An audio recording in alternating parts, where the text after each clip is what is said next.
In this episode of Carpe Diem. Travel during times of COVID. I'm not too worried. We discuss international and local travel with guests Sandra Thomas, Marsha Walden, and Tarita Davenport.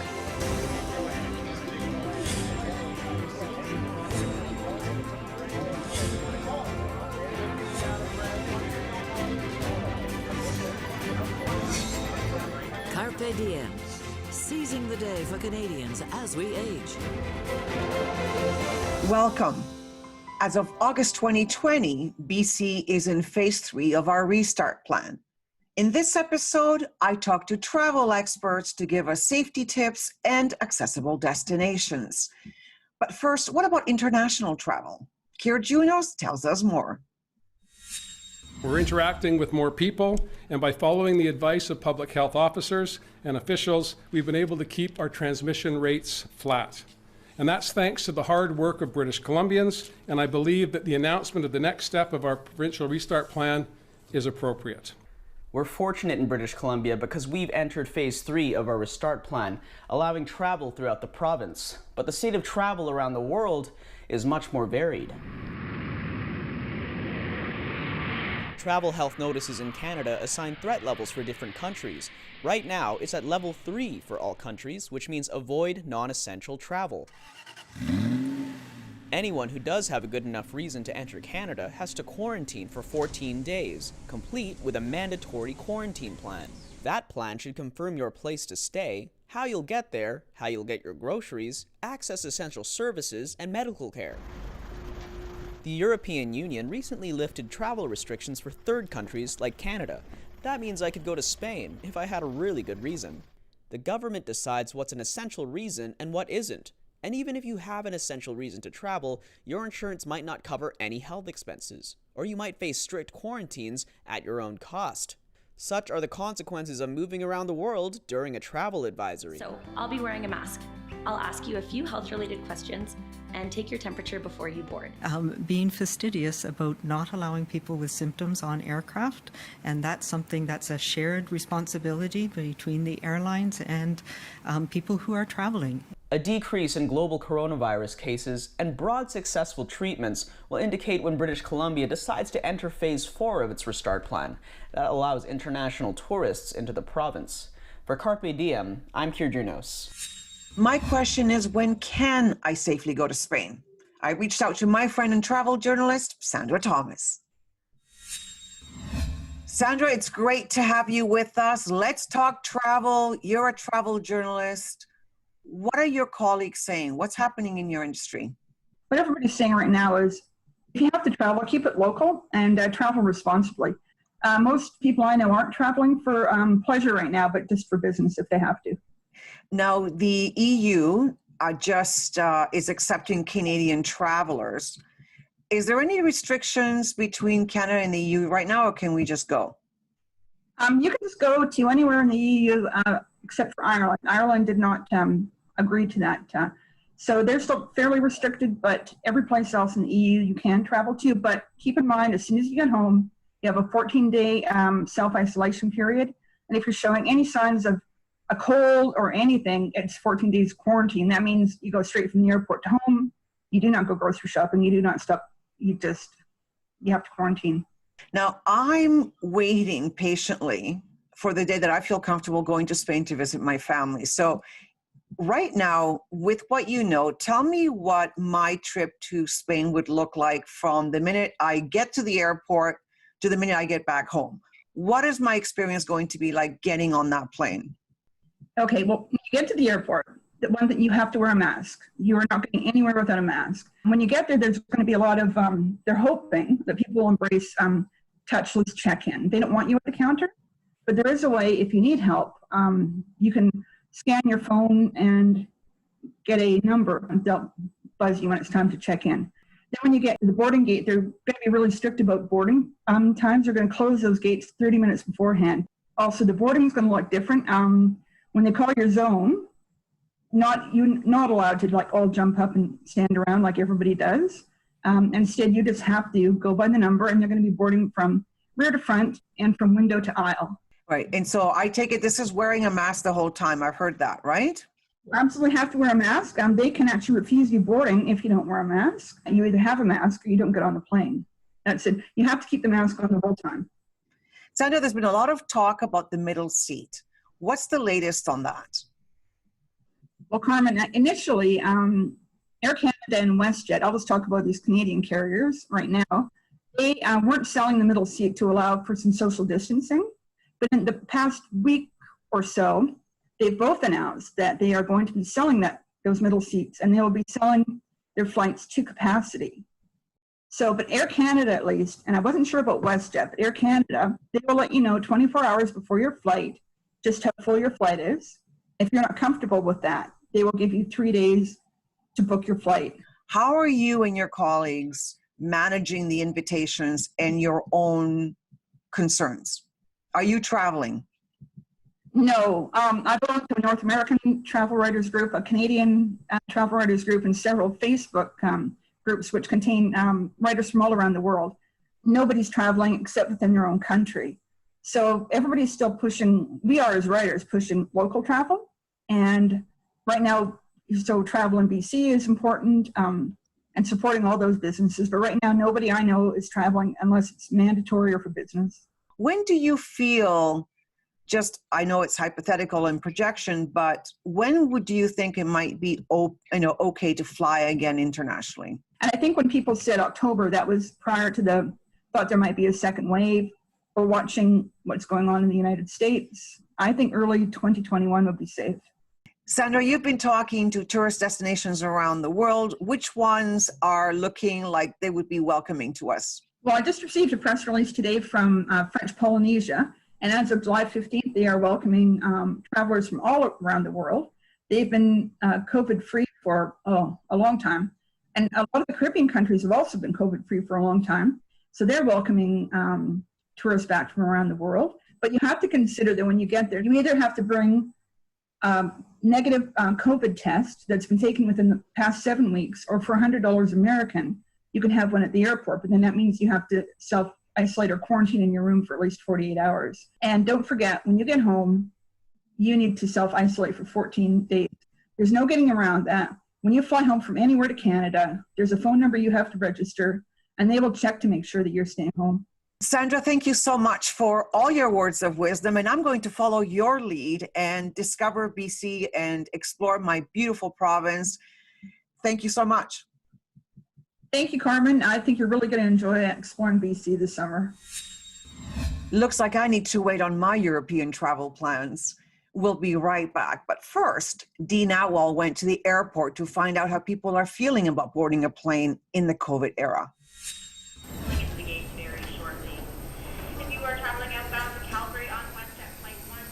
So we're almost back to full capacity here at the airport, we'd say. In terms of flights? We're not back at full capacity. We are probably somewhere in the 35 to 50% range. Okay. Depending on what day. So air travel after COVID must have just dropped. Oh yes, yeah. We dropped from roughly 90,000 a month down to about 5,000 or 6,000. So. Wow. How do you feel about air travel right now? How do you think people are feeling about it? What do you feel about it? New normal, what can I tell you? Right? I wouldn't do it. Me neither. Why not? Nope. Why? Because of social distancing. That's the reason why. What would need to happen for you to travel out on a plane again? A vaccine. Going back to London, Ontario. Yeah. How do you feel about air travel right now? I'm not too worried. No. Oh, I feel very safe. Yeah, I think they're doing a great job. Bring your mask. Wear it on the plane, and no exceptions. What do you think are the thoughts most people thinking about air travel at this time? I think most people, when it comes to air travel, the first thing they're looking for is safety. And so the airlines and the operator, in this case the airport, the city of Abbotsford, needs to ensure and put in place protocols that the passengers feel safe. Once they get on an airplane, of course, that's a different set of protocols that takes place, but I think as long as the airlines do what they need to do to make sure that no one gets on an aircraft that is sick or has been outside of the country, I think you're going to see passengers slowly come back month by month, and maybe by the fall we'll be maybe 3/4 of the way to where we were before. Still ahead on Carpe Diem. We have a collection of 6 experiences that really give you a different sampling of all that British Columbia has to offer.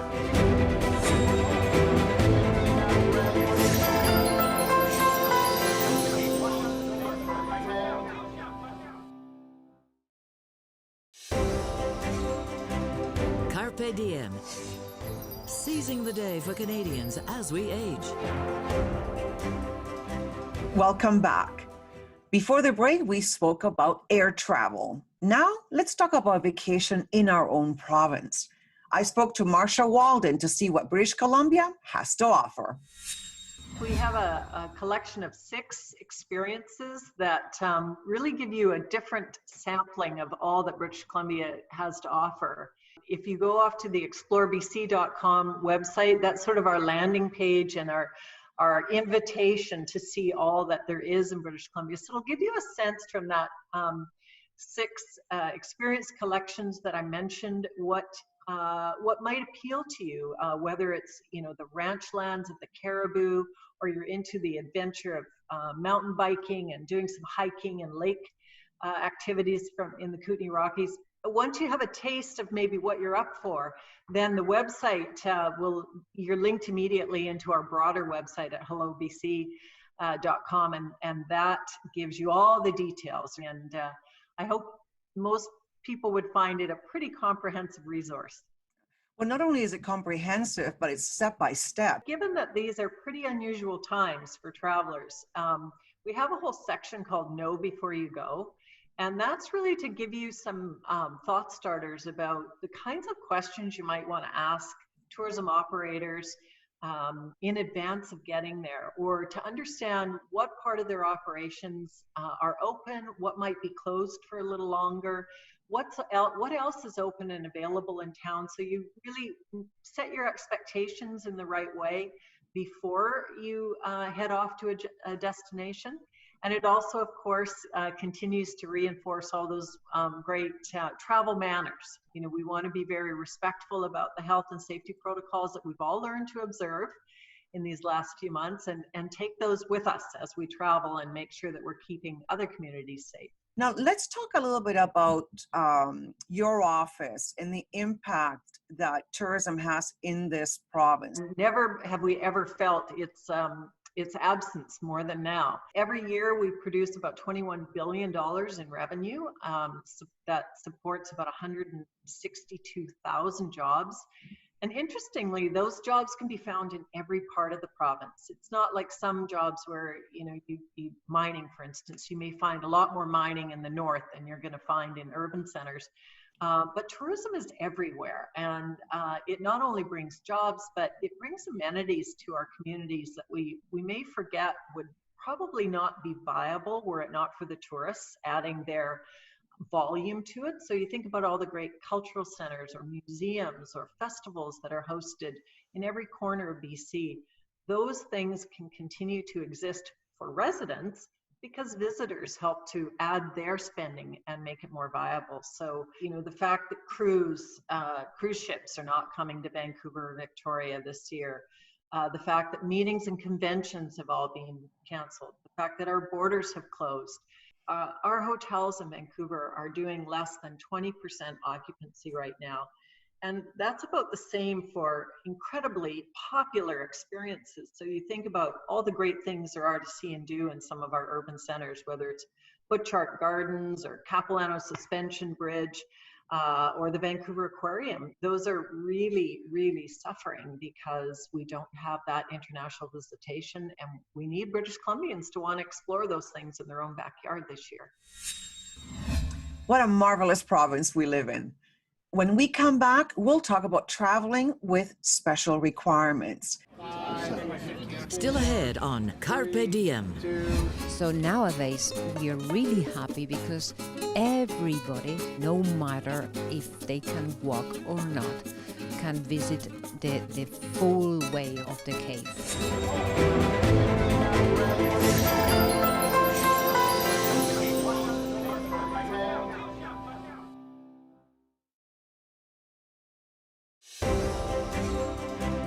Carpe Diem. Seizing the day for Canadians as we age. Hello again. As Canadians age, we need special considerations and requirements for traveling. I spoke to Tarita, who is an accessible travel specialist. I asked her for some tips, and I started by asking her, how big is the market for accessible tourism? The accessible tourism sector has essentially $1 trillion that they have to spend on travel. And that's of course including the baby boomers, it's the whole demographic. So there's a lot of money on the table that they want to spend. They just want to be accommodated. These clients require certain specific requirements in order for them to be able to travel confidently. Once they know that that is the case, that they will be assisted, they're quite happy to book and confirm holidays.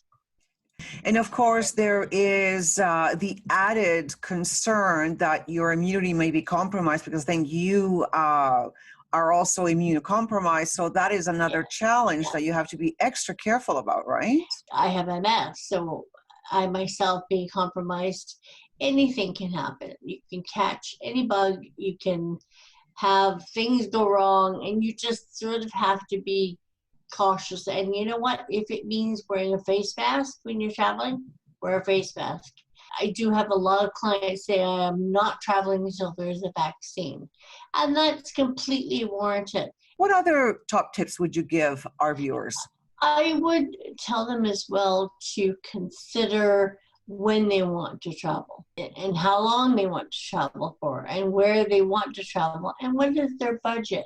That's a big thing. What can you really afford to do? You know, we have clients that are on pensions that they really budget. They include travel, but they budget their trips. So what is your budget for this trip? What would you like to see new? What are your fears? We ask you to tell us, what are you concerned about? So that we can alleviate those by answering your questions. And then plan a date. We tell people, give us two-week time span. So we have an idea of where you would like to, what time frame you'd like to visit. And then it's just about planning, and that's really about it. The first step is to say, nope, we want to go away. Thank you so much, Tarita. Thank you, Carmen. It's wonderful to talk about traveling. Speaking of accessibility, I want to take you to my home country of Spain. I filmed this video in 2019, and I can't wait to return. We will be right back. I'm in Cantabria, northern Spain, a country of 47 million people where 20% are over the age of 65. It's very important to the population here that we have accessible streets, plazas that everybody can access, and UNESCO World Heritage sites like this one are open for tourism. And so today, we're going to go into the magical world of the Cueva of El Soplao. It was in 2005 when the cave was open to public.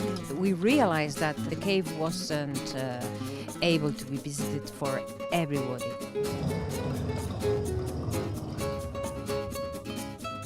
Sí, es un certificado de accesibilidad universal que es la única cueva en Europa que dispone de él.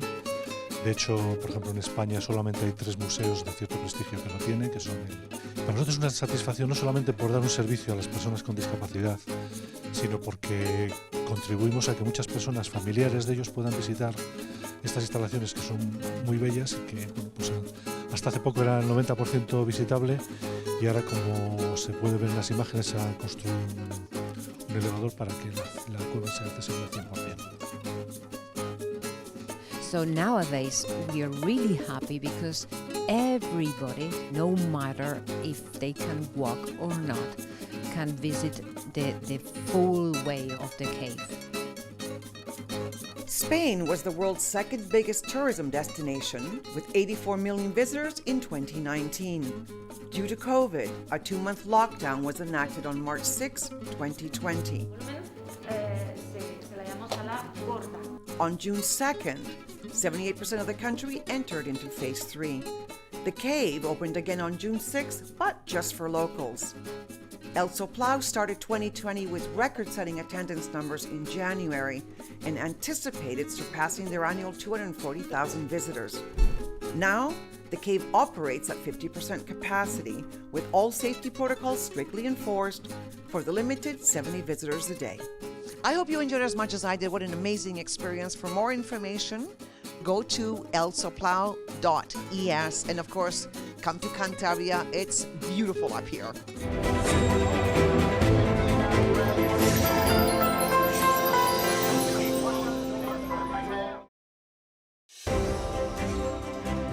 Carpe Diem. Seizing the day for Canadians as we age. We know from Carpe surveys that travel is a top priority for you. Let's be safe and hope that we can resume our pursuit of happiness in faraway shores soon. I want to thank my guests for the input and tips. And if you'd like to see a conversation here, get in touch. And that's the show. Remember, as our Carpe president, Moses Neimer, always says, the best way to keep going is to keep going. So, Carpe Diem and seize your day.